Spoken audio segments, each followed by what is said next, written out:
Hai, Assalamualaikum warahmatullahi wabarakatuh.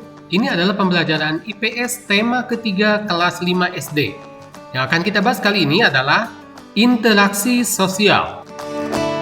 Marilah kita ikuti pembelajaran kita kali ini.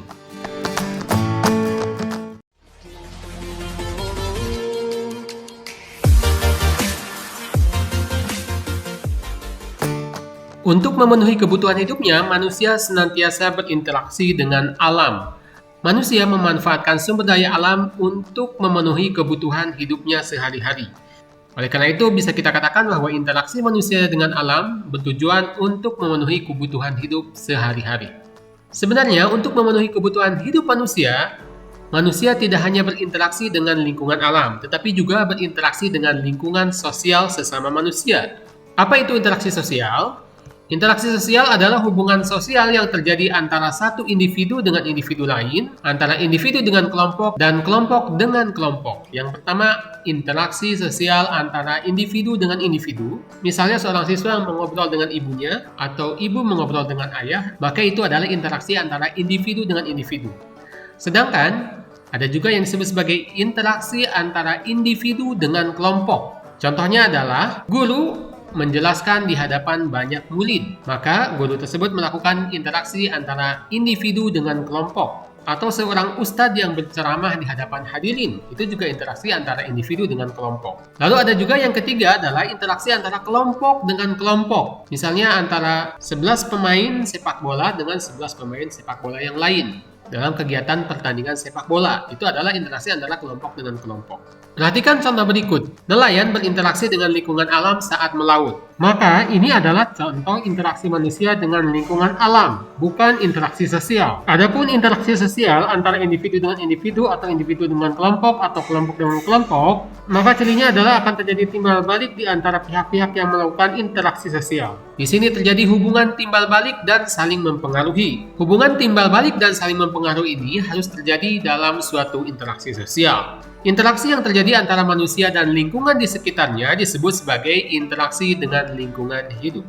Manusia memanfaatkan lingkungan alam untuk memenuhi kebutuhan hidupnya. Bisa kita lihat di pasar terapung yang banyak terdapat di Kalimantan, penduduk memanfaatkan sungai sebagai sarana transportasi dan sebagai sarana kegiatan ekonomi. Dalam hal ini dijadikan pasar terapung, di mana penjual dan pembeli sama-sama berada di atas perahu dan mereka melakukan transaksi jual beli. Manusia sebagai makhluk sosial perlu melakukan interaksi dengan orang lain maupun kelompok untuk memenuhi kebutuhan hidupnya. Setiap individu atau kelompok yang berinteraksi memiliki peran masing-masing. Oleh karena itu diperlukan persatuan melalui kerjasama pihak-pihak yang melakukan interaksi. Upaya pembangunan sosial dalam masyarakat. Setiap negara memiliki rancangan pembangunan di bidang sosial, budaya, dan ekonomi.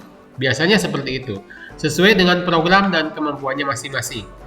Apa itu pembangunan sosial? Pembangunan sosial adalah semua aktivitas yang terkait dengan aspek sosial dan ekonomi yang bertujuan untuk meningkatkan taraf hidup atau kesejahteraan sosial masyarakat. Contoh aktivitas masyarakat dalam upaya pembangunan sosial antara lain penyuluhan kesehatan, kegiatan koperasi, dan kegiatan ekonomi pasar.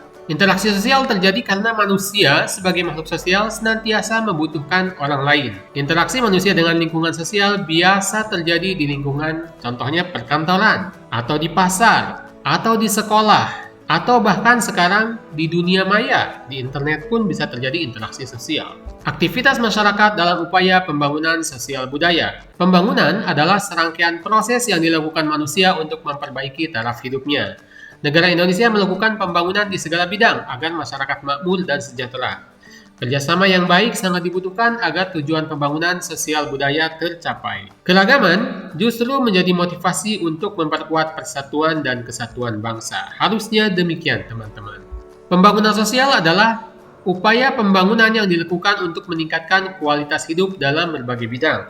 Pembangunan sosial bertujuan untuk mencapai kesejahteraan yang merata bagi seluruh masyarakat Indonesia. Jadi tidak hanya meningkat, tetapi juga meningkatnya itu merata. Kalau meningkatnya hanya di sebagian penduduk saja, maka itu akan menimbulkan kesenjangan sosial. Itu bukan tujuan pembangunan nasional di Indonesia. Tujuan pembangunan nasional kita adalah peningkatan dan pemerataan kesejahteraan sosial. Dalam upaya pembangunan bidang ekonomi, masyarakat berinteraksi untuk saling memenuhi kebutuhan dan mengatasi kelangkaan kebutuhan di wilayahnya. Contohnya adalah kegiatan penyaluran bahan sembako menggunakan alat transportasi. Pembangunan dalam bidang sosial, masyarakat dan pemerintah berinteraksi dan bekerjasama melakukan pembangunan dalam bidang sosial ini. Contohnya bisa kita lihat dalam kegiatan pembangunan sekolah secara merata di Indonesia. Ada beragam cara yang dapat kita lakukan untuk melestarikan kebudayaan Indonesia sebagai wujud pembangunan dalam bidang budaya. Contohnya adalah kegiatan pagelaran budaya untuk memperkenalkan budaya khas Indonesia kepada masyarakat. Manfaat interaksi sosial dalam pembangunan sosial budaya. Yang pertama, manfaatnya adalah menumbuhkan rasa cinta tanah air. Yang kedua, menjaga kelestarian budaya Indonesia. Yang ketiga, memudahkan manusia menyesuaikan diri dengan lingkungan sekitar. Yang keempat, meningkatkan kesejahteraan masyarakat. Dan yang kelima, mengembangkan semangat persatuan dan kesatuan bangsa. Pembangunan sosial dilakukan untuk meningkatkan kualitas hidup masyarakat dalam bidang sosial, budaya, dan ekonomi. Pembangunan sosial sebaiknya memperhatikan keberagaman sosial budaya yang ada di Indonesia. Manfaat keberagaman dalam pembangunan di Indonesia. Indonesia merupakan negara yang memiliki keanekaragaman suku, budaya, adat istiadat, geografis, agama, dan sebagainya. Tetapi semua keragaman ini harusnya tidak kita jadikan sebagai kendala. Justru, keberagaman ini bermanfaat bagi pembangunan di Indonesia. Manfaatnya antara lain, 1. Terpenuhinya kebutuhan masyarakat dengan kerjasama antar daerah. Yang kedua, keberagaman ini juga dapat menarik kunjungan wisatawan sehingga dapat meningkatkan pendapatan negara dan daerah. Jika wisatawan banyak berkunjung, maka daerah-daerah tempat tujuan wisata itu kegiatan ekonominya akan tumbuh sehingga kesejahteraan masyarakat pun akan meningkat. Manfaat yang ketiga, keragaman dalam pembangunan di Indonesia adalah dapat memajukan pembangunan di suatu wilayah. Keempat, memudahkan kegiatan masyarakat melalui berbagai pembangunan di daerah. Dan yang kelima, meningkatnya kualitas hidup masyarakat dengan tersedianya berbagai sarana di suatu wilayah. Baik, itu saja pembelajaran kita untuk kali ini. Wabillahi taufiq wal hidayah. Wassalamualaikum warahmatullahi wabarakatuh.